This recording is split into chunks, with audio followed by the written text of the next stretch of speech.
Amigas y amigos, otro domingo más, y hoy en Chile celebramos el 18 de septiembre el aniversario de la independencia del país con respecto a España, ¿no? El año 1810, ¿ya? Y ahí se estableció ya la nueva institucionalidad del nuevo Estado en Chile, ¿no? En el ciclo en que estamos de cortos teológicos estamos al interior del Islam y vamos a hablar precisamente también de esa institucionalidad propia del Islam, ¿ya? El Islam es una teocracia, es una religión que sacraliza la sociedad, ¿ya? En su dimensión espacial y temporal, ¿no? Todo está sacralizado, marcado por el monoteísmo estricto. Dios es uno solo, y por lo tanto la umma o la comunidad que él quiere también es una sola, dirigida por una sola dirección, el director, que es el profeta, ¿ya? O su sucesor. Hablaríamos después otro día de la sucesión, califato, ¿no? Es el ideal teocrático del Islam. Y por tanto todo está organizado en función socializadora de esa cultura que está sacralizada por la realidad religiosa del absoluto único, de Alá, ¿ya? Esta perspectiva teocrática del Islam la tiene desde su mismo inicio, desde Mahoma, a partir del momento en que conquista la Meca el año 630, y después, antes de morir en Yathrib, queda establecida esa realidad para expansionarse en esa línea de una única umma universal, ¿no? El cristianismo o la cristiandad, eso ocurrirá después de muerto Jesús a partir del siglo IV, cuando el imperio toma el cristianismo como la religión oficial del imperio romano. Ahí se socializa, digamos, se identifica lo sagrado como sacralización de la realidad espaciotemporal. En el Islam es desde el comienzo mismo de su fundación, ¿ya? Veamos ahora, vimos el otro día, cuáles son los aspectos doctrinales que marca esa experiencia vinculada a Mahoma, al iniciador, ¿no? Al director. Y ahora veamos los 5 puntos fundamentales que se socializan en el Islam, que llaman los 5 pilares, ¿ya? Y las 5 instituciones fundamentales también, ¿no? En primer lugar, los 5 pilares, ¿no? Hay el primer pilar es precisamente la recitación del monoteísmo estricto, lo que se llama la shahada.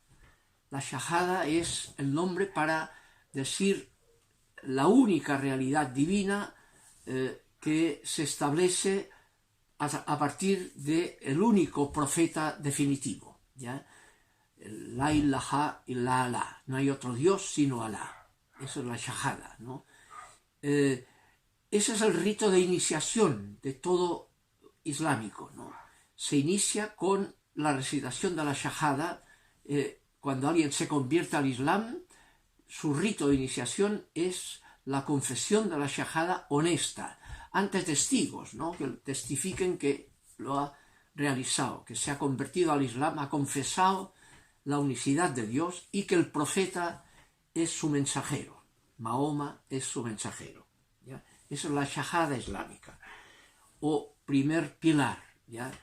Luego viene el segundo pilar, que es el compromiso de la peregrinación a la primera mezquita, la Kaaba. Una vez al año, ojalá, está prescrito, en el 12º mes lunar del Islam, ¿no? O al menos una vez en la vida. Todo buen musulmán aspira a no morir sin haber ido a la Meca una vez en la vida. Ojalá, si puede, hacerlo una vez al año.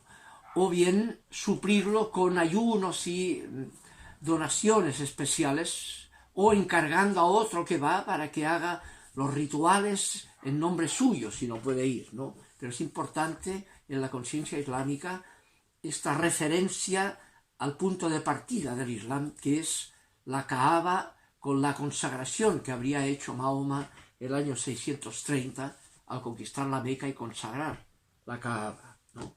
Esa referencia centralizadora, ¿ya? El Hajj.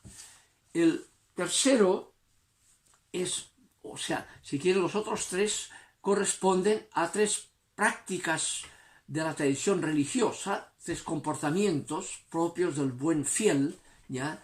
Que son, en primer lugar, la limosna, en segundo lugar, la plegaria y en tercer lugar, el ayuno.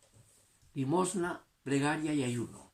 Es lo que son los otros tres pilares. El zakat, que es la limosna está establecida incluso actualmente en el Islam general como el aporte de un 2,5% de los bienes, ¿ya?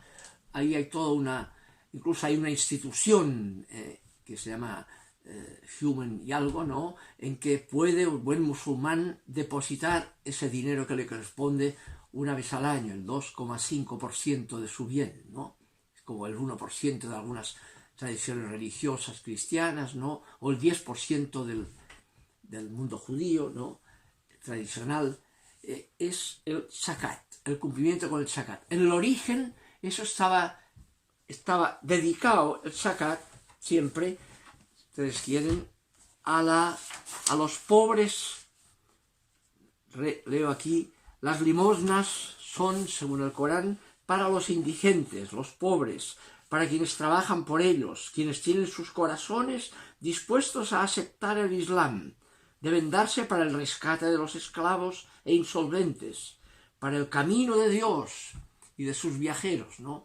Y ahí incluían la expansión del Islam por el mundo, y por tanto la guerra conquistadora que implicaba.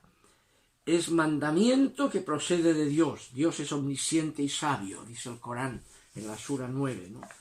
El zakat. El cuarto es el salat, que es el establecimiento de las 5 plegarias al día, ¿ya? Las 5 plegarias, que es para consagrar el tiempo. Esas 5 plegarias, de alguna manera, corresponden a las 7 de las tradiciones monásticas, ¿no? Que era primero antes del amanecer, ya, después una vez amanecido, segundo, al mediodía, ya, el tercero, luego cuando empieza a ponerse el sol, y en la noche, ya con la puesta del sol. Son 5 veces al día, que se establece con un llamado, se llama el Adán, el llamado 5 veces al día que hace el almuacín, invitando a la plegaria. Y eso es fard. Fard significa que es obligatorio para buen musulmán esas 5 plegarias al día, ¿ya?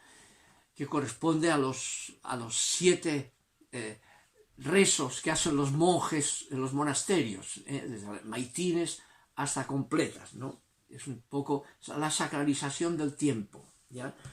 Luego hay el saum.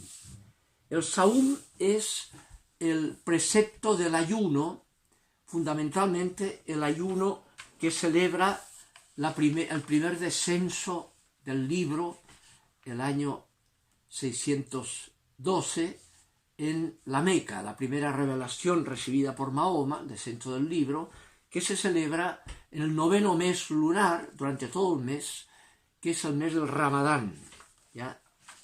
Dice, por ejemplo, el Sura 2, en el mes del Ramadán se hizo descender el Corán como guía para los hombres y pruebas de la guía y de la distinción. Quien de vosotros vea el creciente del mes, que ayune. Quien esté enfermo de viaje, ayunará un número igual de otros días. Para vosotros Dios quiere lo fácil y no lo difícil. Cumplid con el tiempo del ayuno. Comed y bebed hasta que os parezca distinto el hilo blanco del negro en la aurora. Luego ayunad completamente hasta la noche, etc., ¿no?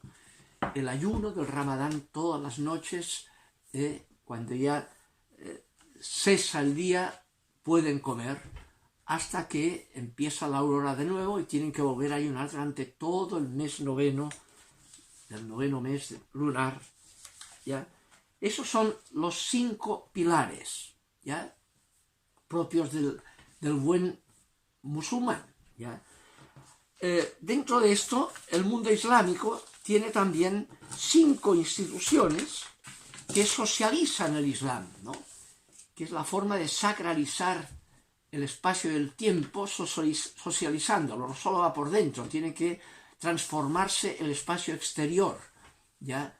Y por tanto islamizar el mundo con instituciones que muestran esa islamización, que se ve muy bien en el mundo islámico, con sus mezquitas, su música, sus atuendos, la forma en que viste a la gente, las 5 plegarias, los sonidos 5 veces al día de los avisos a la plegaria. Todo eso socializa la religión islámica en forma cultural muy fuerte.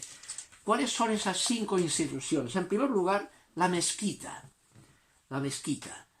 La primera, la mezquita de la Kaaba, consagrada al año 630 por el mismo Mahoma, ¿no?, marcará la referencia de todo el espacio mundial a ese punto sacralizador original, la mezquita original. Todas las demás mezquitas del mundo están referidas a la primera mezquita, con su significado centralizador, ¿no? Y eso hace que en las mezquitas el punto más notable es lo que se llama el mihrab. El mihrab es una urnesina que tienen todas las mezquitas, que cambia de lugar, porque lo que indica ese mihrab es la dirección de la Kaaba. De manera que cuando uno entra en cualquier mezquita, mirando el mihrab y postrándose en dirección a ese mihrab de la mezquita, sabe que está en la dirección de la Kaaba. Todo está centralizado de cara a la Kaaba, la dirección a la Kaaba, ¿no? Por ejemplo, podemos leer aquí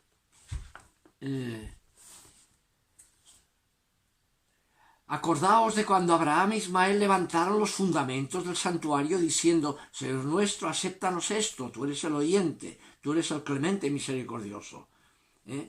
Dirá: vuelve tu rostro en dirección de la mezquita sagrada, donde quiera que estés, volved vuestros rostros en su dirección. Y de donde quiera que salgáis, vuelve tu rostro en dirección de la mezquita sagrada, donde quiera que estés, volved vuestros rostros en su dirección, etc., ¿no? Hay un interés importante de centralizar en la línea de esa fundamentación del Islam o sacralización del Islam en la consagración de la Kaaba por parte de Mahoma, el 630, ¿no? Ese es el primer punto de la mezquita. Ahora, cuando muere Mahoma, se establece la segunda mezquita en Yathrib, donde murió Mahoma, y en la segunda mezquita.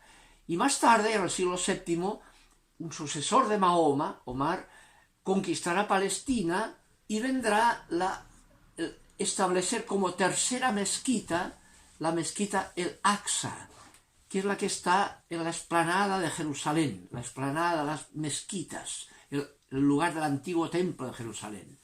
Eso va vinculado a una tradición islámica para justificar esa expansión primera del Islam hacia el mundo, el centro principal del judaísmo como era el templo de Jerusalén, que es la famosa tradición sobre la ascensión de Mahoma, que Mahoma, estando en Yathrib, el arcángel Gabriel lo despertó una noche y con un caballo especial, milagroso, ¿no?, lo despertó y él subió al caballo y viajó una noche desde Yathrib a Jerusalén, ¿ya? Y ahí leo el final del texto, dice: habiendo llegado a la puerta del templo de Jerusalén, destruido, ¿no?, me ordenó que descendiera hasta una piedra negra, la piedra donde estaba el arca de la alianza encima, ¿no? Y tomándome de la mano me introdujo en el templo. Y he aquí que Gabriel, tomándome de la mano, me llevó fuera del templo y me mostró la escalera que iba desde el primer cielo hasta la tierra donde yo estaba. Una escalera como la de Jacob, hace alusión, ¿no? Y entonces sube esa escalera y cuenta y termina el texto atravesando las cortinas, al final había las cortinas. Caminé tanto que entre Alá y yo solo quedaban 2 cortinas, una de tinieblas y otra de su poder luminoso. Y mientras las miraba, de repente oí a través de las cortinas una voz que pronunciaba las palabras del Corán. El enviado creyó todo cuanto hay en la historia desde el principio hasta el fin. Y el Señor me dijo: Mahoma, recibe esta historia del Corán, que a ti te doy y concedo. Recibí el Corán de sus manos y entonces entre Alá y yo no había ángel alguno, ni hombre, ni nada más, sino solo él y también yo, frente a frente. Y aparece como si Mahoma hubiera, arriba de esa escalera, en el lugar del templo antiguo de Jerusalén, ¿no? Hubiera recibido de Alá mismo el texto del Corán, en ese lugar de la tradición judeo-cristiana central, las ruinas del antiguo templo de Jerusalén. Ahí es donde subió al cielo Mahoma y recibió el Corán. Es la forma más radical de sacralizar el Corán como la última revelación, entregada por el mismo Alá, ¿ya? No por el ángel Gabriel, dice. Entre Alá y yo ya no había ningún ángel. Es una tradición más sacralizadora de la centralidad del Corán, ¿ya? La mezquita como un criterio sacralizador que remite al centro sacral principal, y en este texto de la ascensión de Mahoma conecta ese centro principal islámico en Arabia, en la Meca, con el centro principal de la tradición judeocristiana, que es el lugar del antiguo templo de Jerusalén, ¿ya? Es la forma más radical de sacralizar esa religión teocrática central, ¿no? Es el primer tema de la mezquita. El segundo, la segunda institución es la famosa jihad. La jihad, que se mal traduce por guerra santa, bueno, es una guerra, es la legitimación de la defensa de la tierra conquistada o de la tierra propia, ya islamizada, y el derecho y la obligación que tiene el Islam de expandir a todo el mundo y todo el universo, porque Alá es uno solo y quiere que todo el mundo se someta al Islam. Y para cumplir esa voluntad del sometimiento de todo pueblo al Islam, a la única voluntad de Alá, se legitima la institución de la jihad, en su forma defensiva y en su forma expansiva. Por ejemplo, podemos leer algún texto de jihad en el Corán. Arrojaremos el terror en los corazones de quienes no creen por haber asociado a Dios a aquellos a los que no se concedió poder. Su refugio será el fuego. Qué mala es la morada de los injustos. Dios os ha sido fiel en su promesa cuando aniquilabais a los enemigos con su permiso, hasta que flaqueasteis y discutisteis acerca de la orden recibida y desobedecisteis al no querer luchar, después de que Alá os hizo entrever lo que ansiabais, la victoria, ¿ya? O bien, de una forma más defensiva, en otro texto del Corán, combatid en el camino de Dios a quienes os combaten, pero no seáis los agresores. Dios no ama a los agresores. Matadlos donde los encontréis, expulsadlos de donde os expulsaron. La persecución de los creyentes es peor que el homicidio. No los combatáis junto a la mezquita sagrada, hasta que os hayan combatido en ella. Si os combaten, matadlos. Esta es la recompensa de los infieles. Si dejan de atacaros, Dios ciertamente será indulgente, misericordioso. Matadlos hasta que la persecución no exista más y en su lugar esté la religión de Dios. Si ellos cesan en su actitud, no más hostilidad, si no es contra los injustos. A quien os ataque, atacadle de la misma manera que os haya atacado. Hay un tema en la jihad que es cuando está en periodo más a la defensiva, es menos violenta. Cuando ya está en periodo expansivo, legitima más la violencia. Textos fuertes del mismo Corán, que marcará historia variada en la historia misma del Islam, ¿no? La segunda institución, la jihad, ¿no? La tercera es el viernes, la institución de la sacralización del tiempo y el día viernes. Probablemente es el viernes el día porque el sábado y el domingo estaba ocupado como día sagrado del Shabbat judío o el domingo cristiano, ¿no? Entonces hay un día que no tiene la misma envergadura del Shabbat judío. El viernes se invita a la plegaria a las 5 veces al día, con mayor fuerza. Generalmente a la gente de los pueblos más chicos van 5 veces a la mezquita ese día. En cambio, los otros días, simplemente cuando suena el Adán, que es el llamado desde la mezquita a la plegaria, se postran en el lugar donde estén poniéndose en la dirección de donde es la dirección a la Meca, que ellos saben para dónde queda. Inclusive he visto en los aeropuertos de repente que a cierta hora se sacan una alfombrita, ¿no? Y se postran en cierta dirección y hacen su plegaria, los islámicos, estén donde estén, 5 veces al día. Y el viernes es un día más especial que está establecido en el mismo Corán, por ejemplo, cuando dice: oh los que creéis, cuando se llama a la oración del viernes, apresuraos a recibir la instrucción de Dios y abandonad el negocio. Pero cuando ven un negocio o una distracción, se precipitan a ello y te dejan plantado.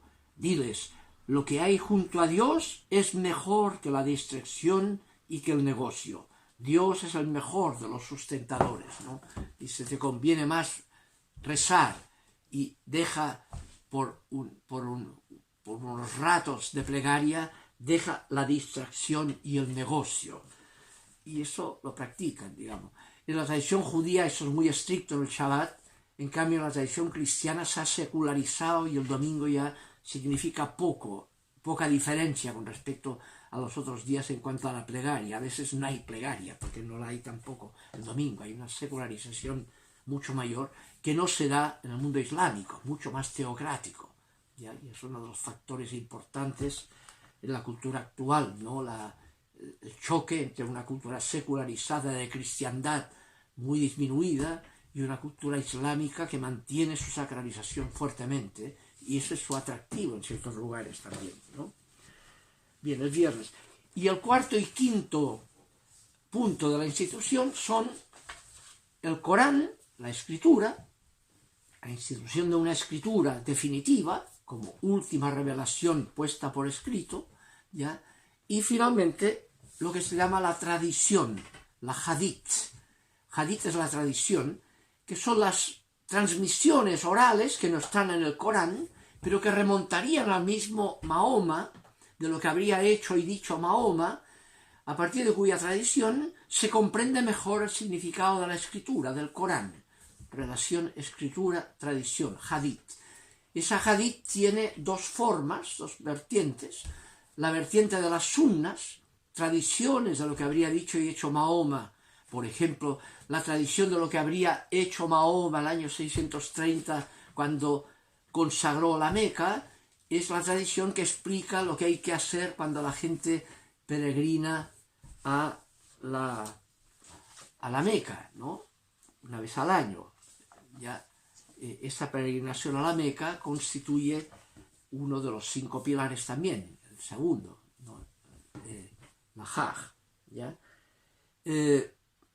Entonces, de esa tradición hay las sunnas, y por otro lado están las 4 charias, que es la jurisprudencia que está aceptada dentro del mundo islámico, con 4 jurisprudencias de tradiciones distintas según diversos lugares, diversos países, digamos. Hay jurisprudencia más radical como la de Arabia Saudita, ¿no? Una charia muy dura, y unas más abiertas, por ejemplo la turca, ¿ya? O bien la de Egipto, por ejemplo, ¿verdad? Las charias más abiertas, menos rigurosas, ¿no? Aunque tienen su rigor también, ¿no? Y eso marca las diferencias de charias al interior de diversas tradiciones islámicas, ¿no? Ese es el mundo, digamos, de la institución sacralizadora del mundo islámico, ¿ya? Bien, para el próximo día nos centraremos en qué ocurrió después de la muerte de Mahoma con esta tremenda institución religiosa, esta religión, ¿ya?, del Islam. Cuando muere Mahoma, ¿qué pasa con la sucesión de Mahoma? Los califas y el califato. Vamos a hablar del califato, la sucesión de Mahoma. Nos veremos. Ánimo.